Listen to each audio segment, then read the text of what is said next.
Hello, hello, hello. I'm your host, Abhinav Jindal, and welcome back to It's Wednesday. That's why. Happy holidays to everyone. I'm super excited for another Wednesday, another founder, and another why, and another story of inspiration. Today, we have the founder of Zebra Public Relations with us. She is an expert PR person. Her company is based out of Toronto and New York, and this exists to serve to give entrepreneurs the much needed recognition they deserve in media. With over 10 years of experience in the film industry, having served both the Canadian and the US market as actor and producer, they also have served to provide marketing consulting services to actors, directors, and producers working on HBO and Netflix, and also corporate figures wanting to appear for Oprah, Women's Health, Bustle, CNN Money, Yahoo, the BBC, Smartwatch, Ebony, and the host of other publications of note. Please welcome to the stage, Kojenwa. How are you today? And thank you so I'm much for being so well. Thank you so much for having me. I really appreciate it. Thank you. here. Yeah, and happy holidays, and thank you for doing a podcast between the holidays. It's super exciting. I didn't want us to shut off, and so thank you so much for being here. Thanks for having me. I'm excited to learn more about why Wednesdays. Yeah, it's a podcast I started to inspire people.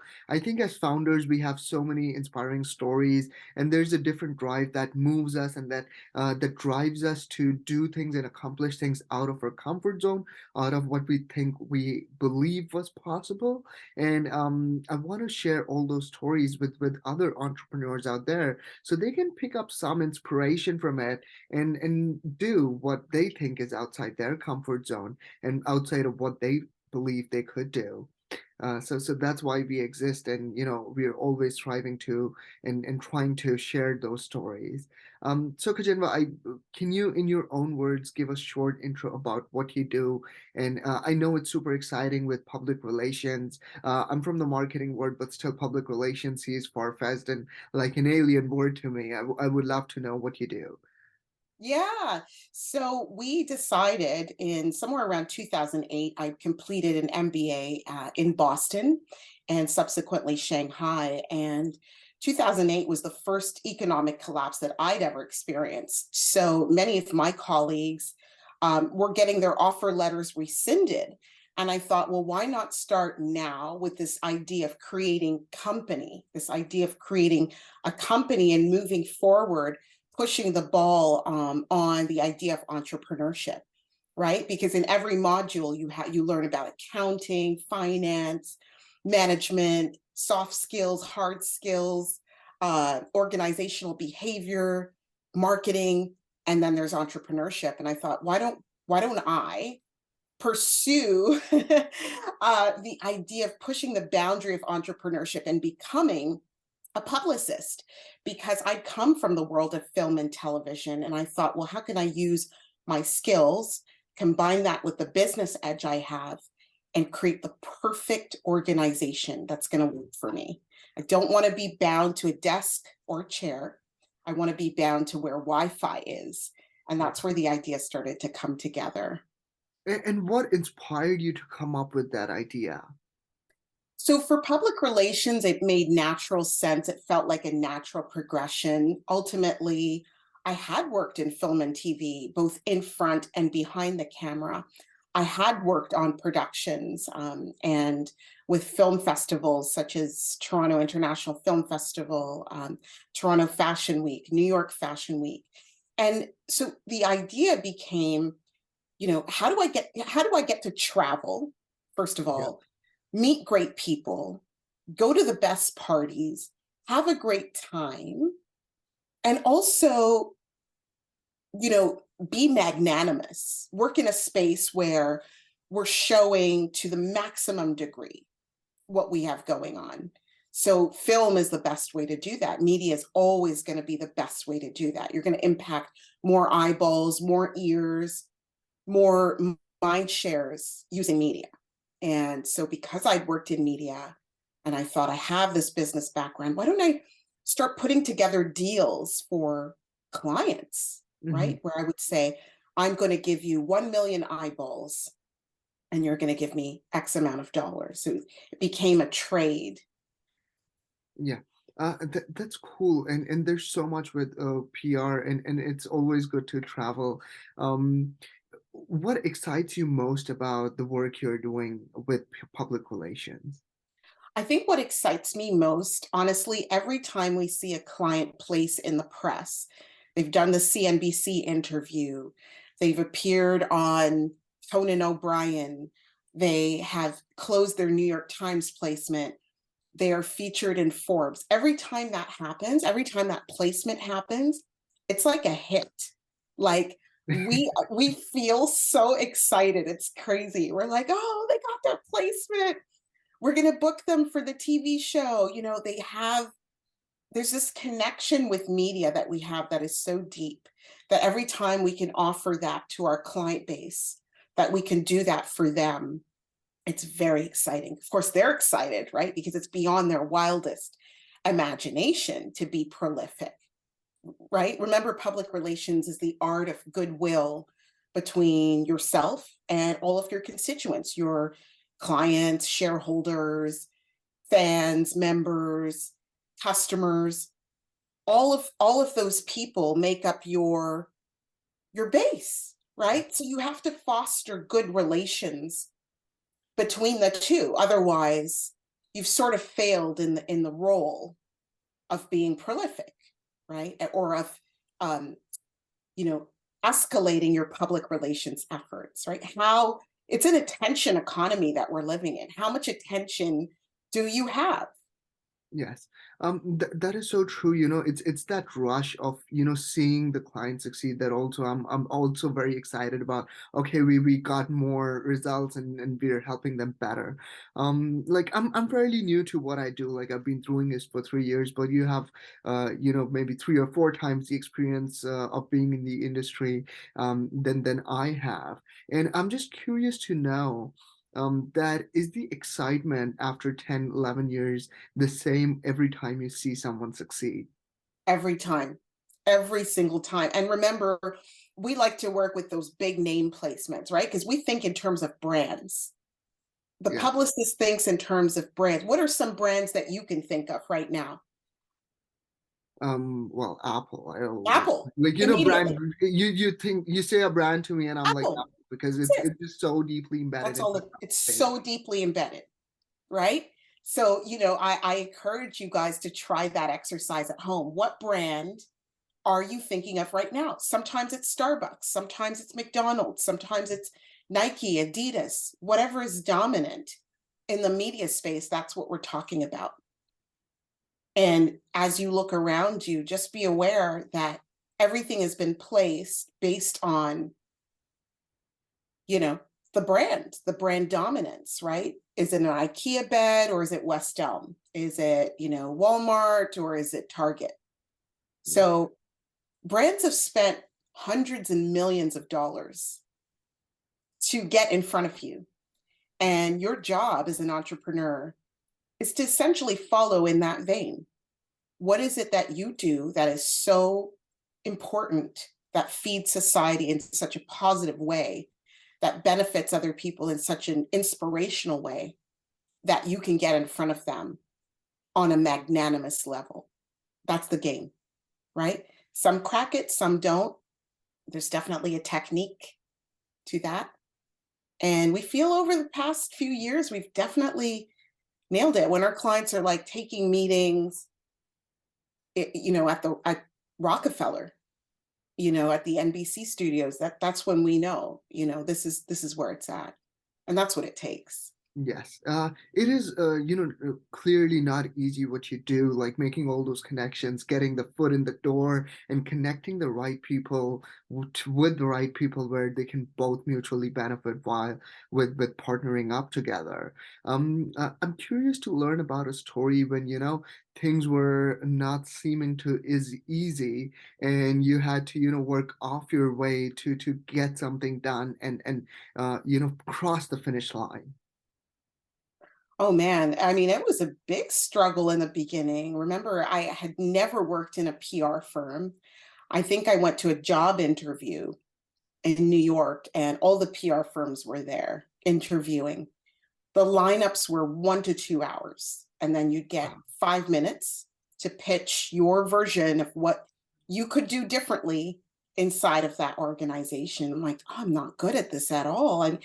I just don't feel like I'm going to get what I need, because I was thinking more of being an entrepreneur and being a CEO and managing all silos, all tranches of the business, including the finance, the contracts, the graphics, the art department, the writing, right? Having had that rounded, arts background. So, interviewing was a struggle, and not finding my place in the beginning was a struggle. And so when you don't find your place, when there's no seat at the table for you, make your own damn table. And so that's what I did. I love that spirit. Make your Yeah, own. make your own fucking amazing. table, and that's it. Right? And you set your table and you say, this is how I'm going to run my stuff. This is the vision I have. And you start putting pen to paper and writing down your business plan. Every business should have a business plan, right? It would be ignorant to deny that, right? You need a blueprint, right? Every house needs a blueprint. And so that's what we did. We started writing out our plan, and then we started putting together our marketing blueprint plan, so that every client that we had, we could go through a plan of action for what the marketing would look like. Now, in the beginning, we didn't have this marketing blueprint plan. That came from going to seminar after seminar, after meeting, after learning. Like me, you're like a personal development junkie like me. A junkie, literally, for personal development, right? And I follow who I feel is going to lead me there. Exactly, which is very important. I follow who I think is going to lead me there. So in the beginning, we had bum clients, people who we had to chase to get paid. It was hard. I'd be like, my rent is due. What am I going to do? This client is nowhere to be found. I'm so stressed out. I'm not working efficiently. And bit by bit, as you learn. Hey, here's how I set up my payment systems. Here's how I write an invoice. Here's how I write a contract. Here's what my offering is. Here's how I can serve the client, right? And after, all of that learning, it occurred to me that we had to have, for each and every client we serve, an infallible plan for them. And so we start to design that. And it's the technique of designing that marketing blueprint map that has seen us through from client after client. Many people will say, well, my business is different. Sales is sales. Yes. Sales is sales, and no sales, no business. So I believe I have the same belief where, I'm like, okay, every sale is like, it's human to human. It's not B2B. It's not B2C. It's not C2C. It's not C2B. Correct. It's human to human, and each human has the same sales psychology. Yeah, exactly. Yes. Exactly. And looking at NLP and neuro-linguistic programming and understanding the psychology of sales is so beneficial. Yes. And so, this is the role, right? And of course, we have to do this in all facets, not only person to person, traditional, right? But social, right? Instagram now is the business card. What does sales mean to you? Sales to me is, it's an exchange. It's an exchange for money, right? It's a transactional exchange. I'm going to give you my energy, my time, my focus, my commitment, documents, right? Files that I've created for you. I've poured into your business, right? Sales is the person feels like you are going to give them the very best. And do it the best way. Now, I'm thinking of the times where I was working in the boiler room with Wall Street dropouts who did not have a good business. It was not a sustainable business. In fact, it almost straddled the balance of being fraudulent, right? You get on the phone, you read a script. At the end of the script, you ask a question. Do you want package A or package B? Knowing in my heart that neither of these packages was going to be substantial for the receiver. The person felt on the other end of the line that they liked and trust me enough to give me the credit card details to process package A.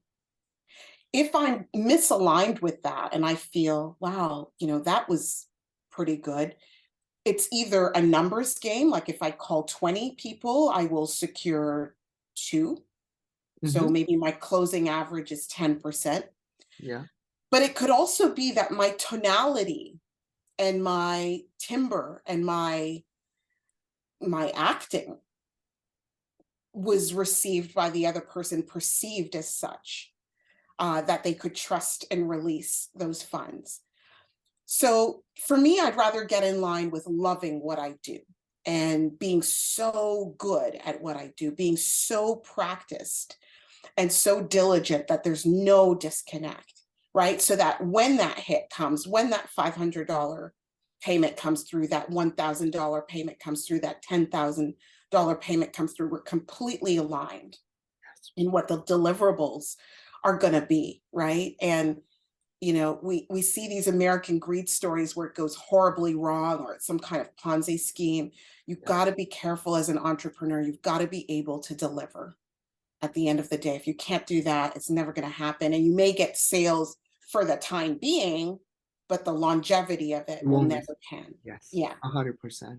Yeah. I always believe that in marketing, because there's so much fake happening, and like advertisers are just like, okay, let's just put anything out there so we can just make that transaction and get the sale. And I think, the product quality, the service, the customer service and marketing, they go hand in hand, because you can have good marketing, which can get you short-term results, but without proper customer service, it's not a sustainable model. So I think it's really great marketing or sales comes from that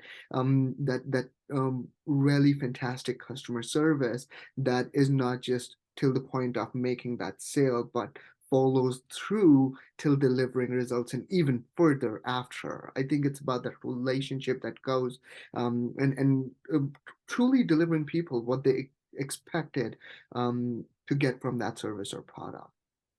Absolutely. Absolutely. And, it goes a long way for brand. At the end of the day, it goes a long way for brand. Now, for example, what if I'm sloppy? I have good marketing, but I'm sloppy. So things are always misspelled. So you see where does it say zebra public? What if I forgot the L in public and it says zebra pubic relations? Sloppy. Yes. Right? Yes. What does it say to the prospect? For a second, you had me look there. I'm like, did I miss the B? Did I miss the L? I'm like, no, I did not. No, I did not. Right? No, I did not. Exactly. Detail. Yeah, that is so true. Hey, as a PR expert, I always, find it to have the right balance, and especially for small businesses, because most of our audiences are companies that have started and are growing, are in their growth stage. For small businesses, it's always a thing. Like, and my personal opinion is companies would come to me and they say, we need brand awareness and we need to do branding, and I'm like, yes, it's true. We all need branding, but I think what you need more is sales, because once you have enough customers, your brand will grow organically. Like people think, okay, sales is a byproduct of branding and awareness. I think it is the opposite way. I think branding and awareness is a byproduct of getting more customers, and that's how my brain has being programmed kind of stuff, or I programmed it that way. I would like to know what's your opinion with small businesses and public relations, and what's one tip you can give to small businesses who cannot spend, hundreds of $1,000s at this moment in in public relations. What can they do to set their base right, to set the ground, to have their roots established and do it the right way without burning out? Yeah. Well, we started offering a program at Zebra. It's called PR DIY, and it's offered through the shop. We priced it at, I think, $248 because we felt that it's a 4-week program that essentially gives you soup to nuts what you need to know to operate in public relations at a small shoestring scale, right? Don't worry about the zeros. Start small. You don't have to spend $100,000 on Facebook ads. Spend 10. Make sure you have an Excel sheet with all of your business expenses so that your capital expenses have been accounted for, and you start to know what it's going to take month on month to run your engine. It's very, when I first started the business, I could not have imagined having 2 people working with me full time, looking at onboarding 9 more people over a summer program. I mean, it was a vision, but it was so far removed when I first started, right? We filed the LLC in 2014. So scale small. Don't worry about the zeros, whether there are 1, 0, 2, 0, 3, or 4. Just start small. It will naturally grow over time. When you start closing those clients and delivering for them, that's when you know you've had success. That word of mouth will permeate, right? The person will say, oh, I took this amazing program, or I booked this amazing artist and they did a great job for me. I would recommend them for you, right? So being fundamentally good at what you do is important. You got to master your craft, right? Let that work speak for itself. Enhance it with the branding. You don't have to go to a graphics designer, go to Canva to start creating your Instagram posts, Instagram ads. Practically every tool has a portal for this. Otherwise, they wouldn't be competing. There's HubSpot, there's Canva, there's Promo, there's Slidely. I mean, get into the game, get your head into the game, figure out about retargeting your Facebook ads, and figure out what is your funnel. How do people come in through your system? How do you process them? Take care of them so that they come out better on the other end. Let that work speak for itself, and then repeat, right? I always tell people, I believe the Queen 4 days before she died took a picture. She was still doing press, still branding, still putting herself out there, right? So who are you not to? Kim Kardashian, same thing. She's constantly promoting her brand, promoting her products. I mean, you can be a multi-millionaire looking at $1 billion. You're still promo. I think so. Yes, like the richest man in the earth, they do this every single day. They're Every putting out day. content today because they understand the importance of content in today's day. They do. They understand that. And, the model is the same for everybody. Like, you're no different. What would make you think that you're somehow different than that? Business is business. Industry is industry, whatever it is. I don't care if you make cement for a living, you design shoes, you're a hairdresser, you make pizzas for a living, you bake cookies for a living, you counsel people who are trying to learn how to catch fish. You have to put together your marketing and your PR and figure out who are you going to speak to? Who are your clients going to be? Where do they exist? Where do they live? Right?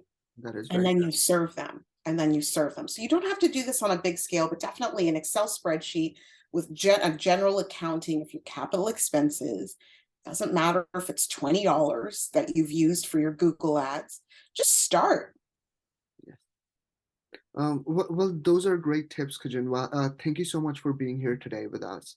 It was super exciting and really great to learn more about what drives you and have that great talk about PR and sales. Like it always excites me when someone's talking about sales because I really think that it's a number one skill that every human should have is how to sell. And when I mean sell, it's not just a transaction. I think it's just an agreement on an idea. That's what my definition of sales means. Anyways, happy holidays and Happy holidays. have an exciting start to the new year. Oh, you too. And to all of you guys out there, happy new year. It's about to be 2023. Like, what are you going to do different this year, this time around? We get another shot at it. Okay, so go get them. Thank you so much. Happy holidays. Happy enough. And more to come. Thank you. Thank you everyone for watching today's episode. I hope you enjoyed it. I hope you learned something about PR, about sales, and about Kojenwa. I hope I inspired you with another story, and I'll see you, well, you know when, but in New Year. So happy holidays. Have an exciting start to the new year, and I'll see you back in 2023.